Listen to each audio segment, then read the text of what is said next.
This is all yours.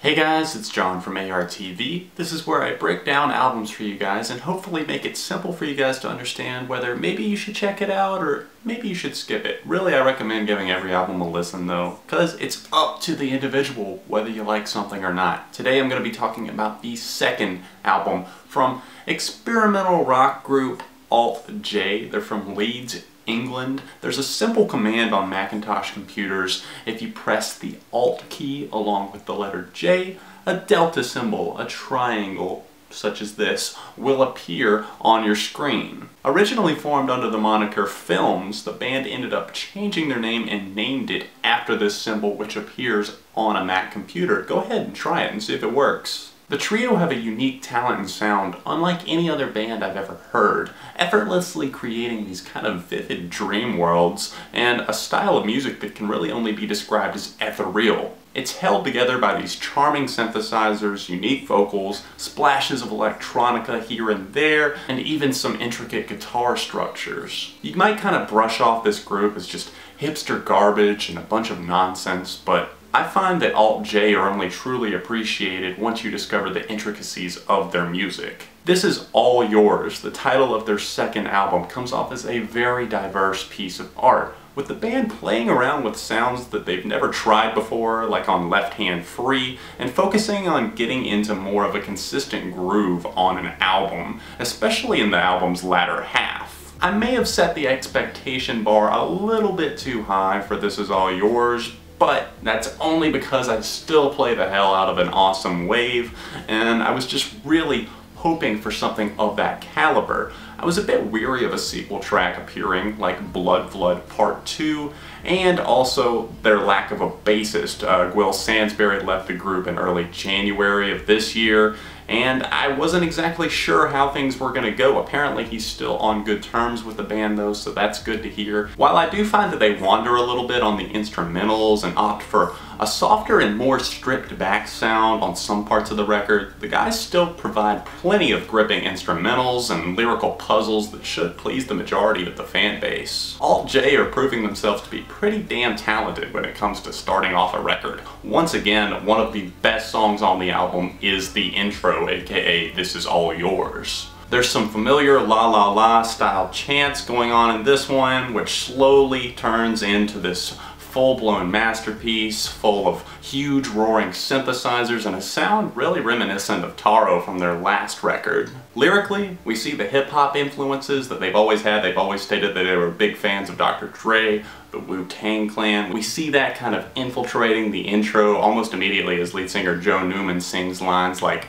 "I pop clips, bitch, I draw my piece to my hip." You might think that that seems absolutely absurd for a band like Alt-J to be singing, but once you actually hear it in the context of the song, it somehow works. The journey truly begins on the tracks Arrival in Nara and Nara, both referring to a city in Japan, which seems to have really influenced and made a huge impact on the writing and style of this record. From its quiet yet bold acoustic structures, the former of these tracks tackles a very dark subject matter in a very impressive way. The song tells the story revolving around a girl drowning in a tragic accident at sea, drifting away from what we can only assume was her significant other.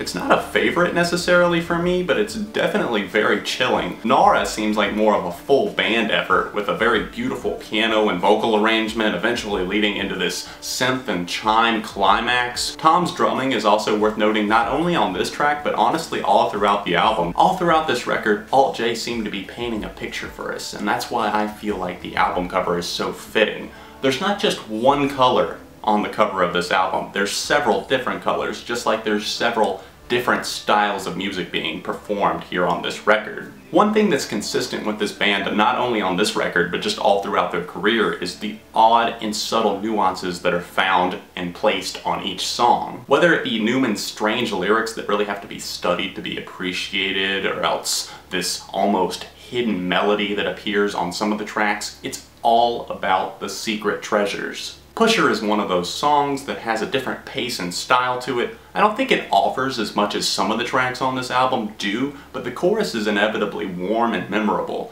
Joe and Gus have a knack for kind of creating these vocal harmonies that are very memorable and really get a good chance to shine here on this track in particular.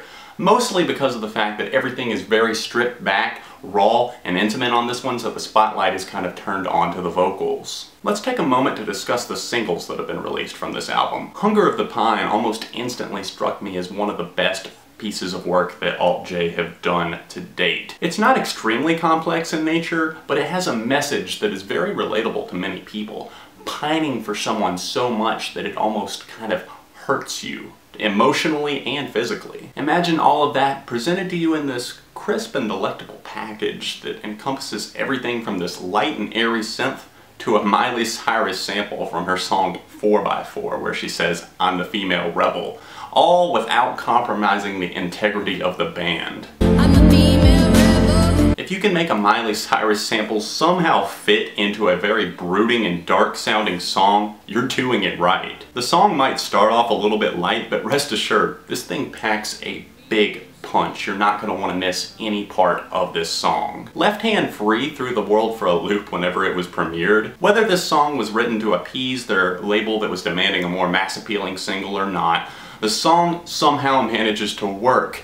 It's got an odd charm to it, even though I would say it's their most normal sounding song to date. The band might have been listening to a little bit of Black Keys material before writing this one, but hey, only the band knows how this song truly came to fruition. Even at this point, the band still had not revealed their best work to us yet. Single number 3 is titled Every Other Freckle. I did not listen to this song when it was released back in early August, mid-August, because I kind of wanted to wait for the album. I typically only like to listen to no more than 2 songs before an album comes out. I heard Every Other Freckle for the first time about a week ago whenever I got my hands on the full record, and I was instantly blown away just by the beauty that this song presents. Even after one listen, I knew that this was it. This was the song that I had unknowingly been waiting for this band to create. Every single element of this song works together in the most perfect way, mixing kind of a gospel-styled choir in there to lustful and oddball lyricism to roaring synthesizer solos for a sound that really can only be described as that of Alt-J. This is one of those albums that demands to be listened to in full, as there's an obvious start and finish to this record, obvious running themes all throughout the album, obviously Nara being a big one of those, arrival in Nara, Nara, and then at the very end of the record, leaving Nara. I almost look at it as kind of like a journey through a forest and various other landscapes in another continent. It seems like the band wrote many of these songs from kind of an observatory point of view, kind of like through the looking glass, looking in at another situation, and I think the tracks like Choice Kingdom and Warm Foothills are perfect examples of this. They're not necessarily influenced by real-life events, but possibly from the depths of one's mind. These 2 tracks in particular are growers, ones that I feel like